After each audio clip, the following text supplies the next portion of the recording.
யாராவது அவங்களுக்கு துரோகம் செய்துட்டு போட்டு போகிறாங்களா? அவங்கள ஏமாற்றி போட்டு போகிறாங்களா? அவங்களுக்கு அவங்கள அசிங்கப்படுத்திட்டு போகிறாங்களா? நீங்கள் அதுக்கு அதே மாதிரி அவங்களுக்கு நீங்கள் செய்யணும்னு நினைக்கிறீங்களா? செய்ய வேண்டாம். நீங்கள் செய்ய வேண்டாம். நீங்கள் உங்களுக்கு அவங்க கொடுத்த தண்டனைக்கு, அவங்க கொடுத்த கஷ்டத்துக்கு, அவங்க கொடுத்த வேதனைக்கு, வலிக்கு, ஏமாற்றத்துக்கு எல்லாத்துக்கும் சேர்த்து இறைவன்கிட்ட கேளுங்க. இறைவா, எனக்கு இவன் கொடுத்த தண்டனைக்கு நீதான் இதை பார்த்துக்கொள்ளும், நான் எதுவும் செய்ய மாட்டேன் என்று சொல்லுங்க.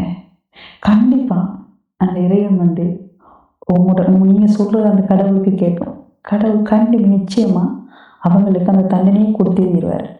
நீங்க நினைக்கலாம், என்ன கடவுள் எல்லாம் எங்கே, நம்மளுக்கு கடவுள் இல்லை போல, கடவுள் அதனால நம்மளுக்கு இந்த தண்டனையை கொடுப்பாங்க அப்படின்ட்டு இல்லை. கண்டிப்பா அவங்களுக்கு அதுக்கு கண்டிப்பா பதில் கொடுப்பாரு கடவுள். அதுக்கு பேர் தான் கர்மா. நீங்க இன்றைக்கு உங்களுக்கு அவர் செய்யறது எவங்களும் பெண்ணும் ஆணும் அவங்க செய்யறதோ அவங்களுக்கு நாளைக்கு 2 மடங்கு அதிகமாகவே கிடைக்கும்.